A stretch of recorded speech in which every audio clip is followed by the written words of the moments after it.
Hello दोस्तों, very good morning, अस्सलाम वालेकुम, नमस्ते। निशा जुड़ रही है आज आप लोगों के साथ फिर से, क्योंकि आज का जो सेशन है वो बहुत ही इम्पॉर्टेंट है और उम्मीद है ये सेशन आप लोगों को देखना ही होगा, क्योंकि इस सेशन में जो मैं आज पढ़ाने वाली हूँ वो टॉपिक ही बहुत अच्छा है।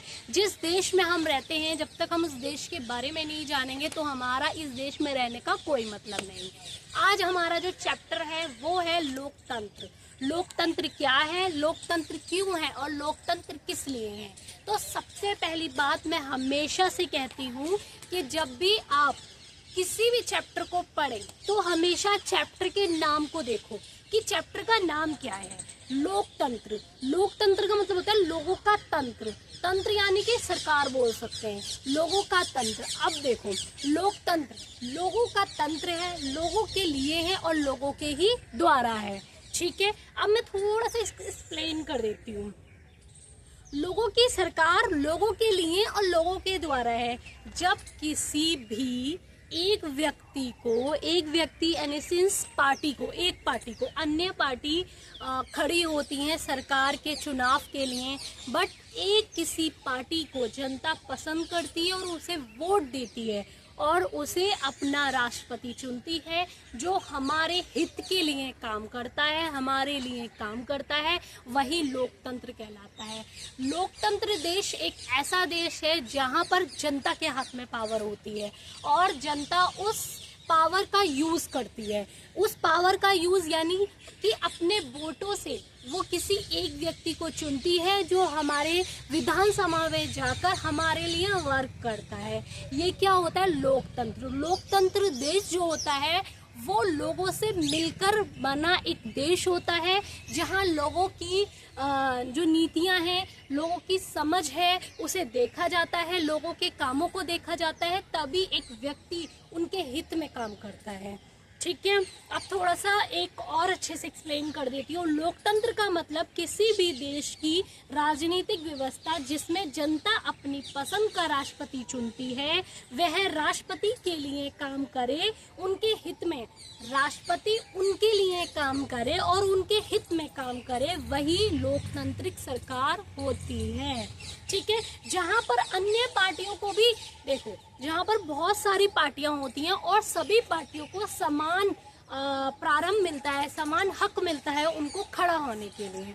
यानी कि जैसे वोट डलते हैं तो आपने देखा होगा एक सिंगल पार्टी नहीं होती, कई सारी पार्टियां होती हैं जो वोट के लिए खड़ी होती हैं और वो अपने लिए मतलब जनता के लिए खड़ी होती हैं कि जनता को क्या पता जो पहले पार्टी काम कर चुकी है वो अच्छी ना हो, तो जनता को दूसरी पार्टी चाहिए काम करने के लिए, तो इसलिए वो खड़ी होती हैं।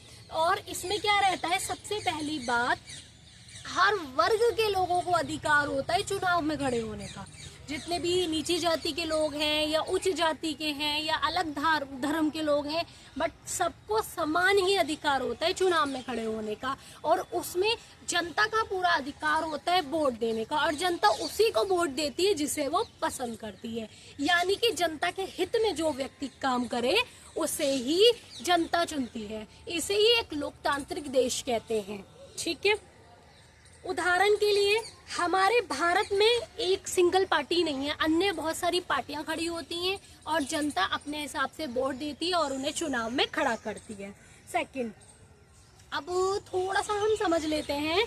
देखिए, सबसे पहली बात ये, लोकतंत्र देश की सबसे बड़ी विशेषताएं भी तो होंगी भाई। लोकतंत्र देश की कुछ अच्छी विशेषताएं, कुछ बुरी विशेषताएं, तो मैं अभी एक्सप्लेन करूंगी लोकतंत्र देश की कुछ अच्छी विशेषताएं।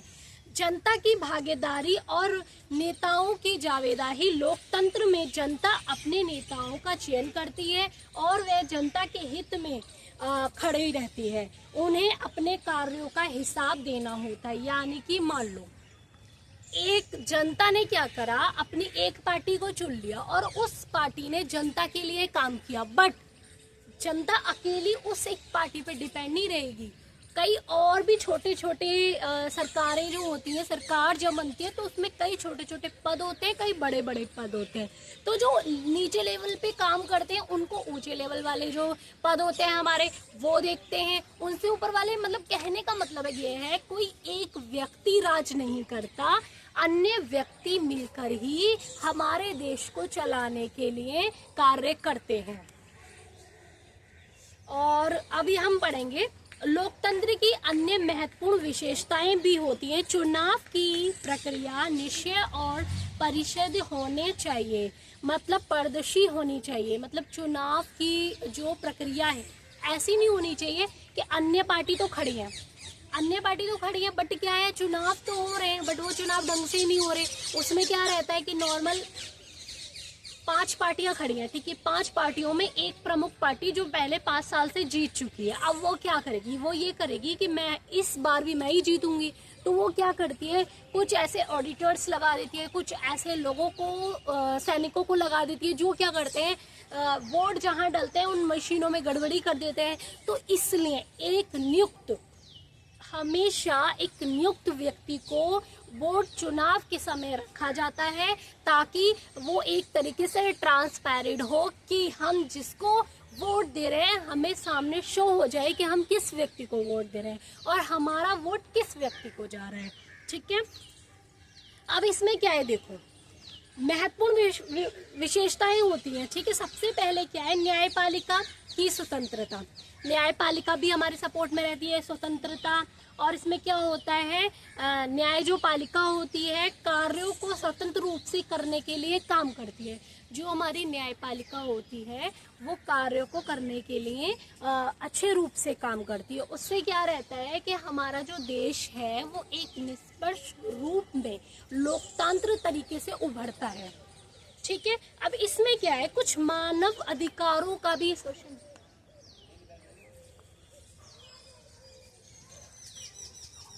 हाँ, तो मैं कहाँ पर थी, मैं थी इसके अलावा एक लोकतंत्र देश में मानव के अधिकारों की सुरक्षा भी की जाती है।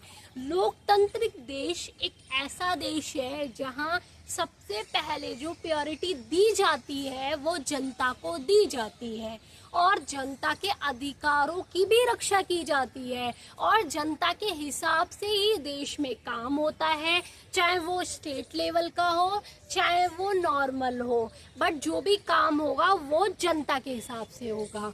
और जनता जब तक उसको पंचिंग यानी कि वोट नहीं करेगी तब तक कोई भी काम नहीं होगा। सबसे पहली बात देखो, लोकतंत्र एक महत्वपूर्ण पहलू है, ये तो आप जानते ही हैं। लोकतंत्र लोगों की सरकार, और जब एक देश में अन्य लोग रहते हैं, अन्य धर्म अन्य वर्ग के लोग रहते हैं, तो वहां पर इम्पोर्टेंस होती है उनकी एकता की, मतलब कि उनके तंत्र की। उनका तंत्र जब तक एकत्रित नहीं होगा तो लोकतंत्र तो होगा ही नहीं। इसीलिए हमें लोकतंत्र होना बहुत बहुत जरूरी है, क्योंकि एक लोकतंत्र देश एक विकसित देश बन सकता है। लोकतंत्र होने से टकराव थोड़ा कम होते हैं, लोकतंत्र होने से बिजनेस में प्रॉपर्टी में कोई भी दिक्कत नहीं आती है। कहने का मतलब है अध्याय की रूप से हम इंटरनेशनल लेवल पर जाकर भी कार्य कर सकते हैं। दूसरा क्या है, लोकतंत्र में विपक्ष की जो भूमिका होती है वो महत्वपूर्ण होती है, जो सरकार कार्यों को निगरानी करती है और जनता की हितों की रक्षा करती है। इन विशेषताओं के कारण लोकतंत्र को सबसे अधिक शासन प्रणाली माना जाता है। बिल्कुल माना जाएगा भाई। लोकतंत्र देश मतलब पार्टियों के बीच में टकराव, और जब पार्टियों के बीच में टकराव होता है तो अन्य पार्टियां अपने अकॉर्डिंग काम को अच्छा करने की कोशिश करती हैं। अब मान लो कि मुझे नेता चुन दिया, ठीक है, अब नेक्स्ट ईयर जो चुनाव होगा उसमें क्या रहेगा, अन्य पार्टी आएंगी। अब जब मैं अच्छा काम नहीं करूंगी तो जनता मुझे क्यों चुनेगी, जब मैं अच्छा काम करूंगी जब तो जनता मुझे चुनेगी। इसी तरीके से लोकतंत्र देश को बनाए रखने के लिए पार्टियों का मतभेद होना, टकराव होना बहुत जरूरी है। इससे क्या होता है, जनता और देश दोनों का ही एक प्रभुत्व रूप से कार्य को किया जाता है। अब हम देखो, अब हम थोड़ा सा एक देखेंगे, हम देखेंगे गैर लोकतंत्र देश। गैर लोकतंत्र देश कैसे होते हैं? सबसे पहली बात, गैर लोकतंत्र देश वह देश होते हैं जहां पर या तो तानाशाही हो या राजतंत्र हो, यानी कि एक ही सरकार हो। मैं एग्जाम्पल ले लेती हूँ चीन का। चीन में आपने देखा होगा वहां पर कोई पार्टी खड़ी नहीं होती, वहां पे वोट होते हैं। वो लोकतंत्र मानते हैं अपने आप को, बट वो लोकतंत्र है नहीं। एग्जाम्पल दे देती हूँ, वहां पे क्या होता है, वहां पे वोटिंग तो होती है, बट वोटिंग जो होती है वहां पर एक ही सरकार खड़ी होती है, मतलब एक ही पार्टी वोट लड़ने के लिए खड़ी होती है। जब हमारे पास एक ही पार्टी होगी तो हम वोट किसको देंगे? उसी एक पार्टी को देंगे ना। तो कहने का मतलब ये है कि जो गैर लोकतंत्र देश हैं वहां पर लोकतंत्र नहीं होता। वो इसलिए नहीं होता क्योंकि वहां पे एक सिंगल पार्टी होती है, एक कोई सिंगल पर्सन होता है जो राष्ट्र कर रहा होता है वहां पर। वही वो अपनी मर्जी से देश को चला रहा होता है और देश को चलाने के लिए वो जनता की कोई भागीदारी नहीं लेता है, अपने हिसाब से देश को चलाता है। अब एक एग्जाम्पल मैं ले लेती हूँ पाकिस्तान का। पाकिस्तान क्या कहता है, मैं एक लोकतंत्र देश हूँ, ठीक है। अक्टूबर 1919 में पाकिस्तान जनरल परवेज मुशर्रफ ने क्या किया था, लोकतंत्र सरकार को उखाड़ फेंका था। जो 1999 में परवेज मुशर्रफ जो वहाँ के राष्ट्रपति थे, उन्होंने क्या किया, उन्होंने जो लोकतांत्रिक सरकार थी उसको उखाड़ फेंका। वो कैसे किया, खुद को वहां पर एक कार्यकारी घोषित किया, खुद को अपना एक राष्ट्रपति घोषित कर लिया, क्योंकि उस टाइम वही थे। अब क्या होता है, जहां पर लोग कम एजुकेटेड होते हैं, जहां पर लोग कम पढ़े लिखे होते हैं, वहां पर सबसे ज्यादा कंडीशन ऐसी आ जाती है। आप देखोगे जब लोग कम पढ़े लिखे होते हैं तो उन्हें, और जो पढ़े लिखे लोग होते हैं उन्हें बेवकूफ़ बनाने की कोशिश करते हैं। वो कहते हैं कुछ अपने रूल्स, कुछ अपनी फॉर्मेलिटीज, कुछ अपनी चीज़ें दिखा के बोलते हैं ऐसा नहीं ऐसा नहीं ऐसा होगा। तो वहाँ पर लोग कंफ्यूज हो जाते हैं और उसी हक में काम करते हैं। अब मैं बात कर रही थी पाकिस्तान की, परवेज मुशर्रफ की। उन्होंने क्या किया, 1999 में जो लोकतंत्र देश था उसे उखाड़ फेंका और अपने आप को ही नियुक्त कर लिया राष्ट्रपति के रूप में। वर्ष 2000 में उन्होंने राष्ट्रपति पद ले लिया था, ठीक है। और उन्होंने क्या था, अपना नाम बदलकर खुद को अतिरिक्त 5 वर्ष के लिए घोषित कर लिया। मतलब कि वो 5 वर्ष के लिए राष्ट्रपति बन गए। वहां पर उन्होंने खुद ही फैसला ले लिया, उन्होंने जनता से नहीं कहा कि मुझे वोट करो या मुझे तुम सपोर्ट करो या तुम मुझे बोलो बनने के लिए, मुझे खड़ा करो, मुझे राष्ट्रपति बनाओ। उन्होंने जनता की कोई भागीदारी ली नहीं, क्योंकि उन्होंने क्या किया, वो खुद ही अपने आप को नियुक्त करके बैठे थे 5 साल के लिए। राष्ट्रपति बन गए हो, पहले तो नॉर्मल थे, विधायिका वगैरह में थे, अब क्या था, वो राष्ट्रपति बन गए। अब उन्होंने राष्ट्रपति बनने के बाद क्या किया, अगस्त 2002 में उन्होंने कानूनी ढांचे को बदल दिया। पहले उन्होंने जो लोकतंत्र देश था उसे उखाड़ फेंका। दूसरा, वो 5 वर्ष के लिए क्या बन गए, राष्ट्रपति बन गए। तीसरा, उन्होंने क्या किया, अगस्त 2002 में ही उन्होंने क्या कर दिया, जो वहां का ढांचा था, कानूनी ढांचा यानी कि संविधान जो था, उसे क्या करा, बदल दिया। अब वो बदलने का जो रीजन था उनका, वो एक्सप्लेन एक बार कर देती हूँ। राष्ट्रपति और प्रतिनिधि विधानसभाओं को खारिज कर दिया गया। मतलब कि जो वहां की विधायिकाएं थी, विधानसभा थी, उसको खारिज कर दिया। कैसे, वो थी सिर्फ नाम के लिए, लेकिन जब भी कोई एक्शन लिया जाएगा या जब भी कोई काम किया जाएगा तो मोहम्मद परवेज को बुलाया जाएगा, मुशर्रफ परवेज से पूछा जाएगा, उसके अकॉर्डिंग ही फैसला होगा। तो ये बताइए आप, क्या ये लोकतंत्र सरकार है? नहीं है, क्योंकि जब एक ही पार्टी वहां पे वर्क कर रही है, एक ही सरकार वहां पे काम कर रही है, तो ये कहां से हो गया लोकतंत्र? ये लोकतंत्र देश नहीं है। पर पाकिस्तान अपने आप को लोकतंत्र देश मानता था। एक और इसके बाद क्या है, चुनाव के उम्मीदवारों ने कुछ शक्तियां, हित की अंतिम शक्ति सैन्य अधिकारों और जनरल मुशर्रफ के पास थी, जिससे पता चलता है यह लोकतंत्र देश नहीं है। उन्होंने सैन्य जो शासन था, सैन्य लोग थे, उन्होंने क्या करा, उनको शक्तियां दे दी। अब उससे, खुद तो मुशर्रफ के पास सारी शक्तियां थी, प्लस में उन्होंने सैनिकों को शक्तियां दे दी। तो क्या था, एक ही पार्टी वहां पे काम कर रही थी। ये क्या था, गैर लोकतंत्री देश था, ठीक है। अब हम बात करेंगे चीन की।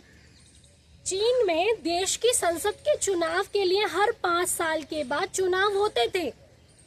चीन में क्या था, चीन में चुनाव होते थे हर 5 वर्ष के बाद राष्ट्रपति के, बट वहां पर जो पार्टी खड़ी होती थी वो एक ही होती थी, कम्युनिस्ट पार्टी, एक ही पार्टी होती थी। और इससे पहले क्या था, वहां पे कांग्रेस पार्टी थी। उसके बाद क्या था, वो अकेली एक ऐसी पार्टी बन गई, कम्युनिस्ट पार्टी, जो अपने आप को हमेशा ही खड़ा करते, हमेशा हर साल वही जीतती थी। तो वहाँ वो भी क्या था, वो भी गैर लोकतांत्रिक था। ठीक है, अभी मैं एक चीज़ और आप लोगों को समझाऊंगी, वो थोड़ा सा ध्यान दीजिएगा। हाँ, एक मेरा टॉपिक है, इसमें क्या समझा आपने। देखो, मैंने आप लोगों को समझाना था लोकतंत्र देश क्या है, क्यों है, किस लिए है। लोकतंत्र देश क्या है वो मैं आपको फर्स्ट में समझा चुकी हूँ। लोकतंत्र देश क्यों है, लोकतांत्रिक देश का होना इसलिए जरूरी है, एक देश की प्रकृति को, एक देश के विकास को, एक देश के हित में कार्य करने के लिए लोकतंत्र देश का होना बहुत ही जरूरी है। लोकतंत्र देश कहा जाए तो लोगों से मिलकर बना एक तंत्र होता है, जहां पर मतभेद थोड़ा कम रहते हैं आपस में, वहां पर अन्य पार्टियां हमारी काम करती हैं और हम अपने वोट के अकॉर्डिंग अपने राष्ट्रपति को चुनते हैं। कोई ऐसा राजतंत्र नहीं होता कि राजा के बाद राजा का बेटा, बेटे के बाद उसका बेटा, उसके बेटे के बाद उसका बेटा। ये क्या हो जाता है, ये गैर लोकतांत्रिक हो जाता है। और लोकतंत्र में हमेशा हर किसी को मौका मिलता है पार्टी का सपोर्ट करने के लिए, खड़ा होने के लिए, देश की सेवा करने के लिए। सबका अपना समान अधिकार होता है, चाहे वो कोई से भी जाति, धर्म या वर्ग से हो। सबको समान ही अधिकार है कि वो देश की जनता की सेवा कर सकता है। ओके, अब क्या था, क्यों है समझा दिया, किस लिए है ये भी समझा दिया। अब देखो, एक एग्जाम्पल मैं छोटा सा दे देती हूँ आपको। हमारे भारत देश में क्या है, हमारे भारत तांत्रिक देश है, उसमें क्या है, देखो अलग अलग प्रकार की पार्टियां खड़ी होती हैं वोट में, और जनता की पूरी सहायता के अकॉर्डिंग, वोटिंग के अकॉर्डिंग ही हम अपने राष्ट्रपति को चुनते हैं। और वो राष्ट्रपति हमारे लिए काम करता है, हमारे हित में काम करता है। भारत एक ऐसा देश है जहाँ पर अन्य वर्ग के लोग रहते हैं, हिंदू रहते हैं, मुस्लिम रहते हैं, सिख, ईसाई, बौद्ध, जैन, हर धर्म के लोग कहाँ रहते हैं, भारत में रहते हैं। और वो किस लिए रहते हैं, क्योंकि एक लोकतांत्रिक देश है। यहाँ पर किसी के वर्ग के अकॉर्डिंग, किसी के जाति धर्म के अकॉर्डिंग कोई भेदभाव नहीं होगा। इसीलिए इस देश को लोकतांत्रिक देश बनाया गया है। ओके, उम्मीद है कि आप लोगों को मेरी क्लास समझ आई होगी। तो मैं आप सभी को जय हिंद करती हूँ।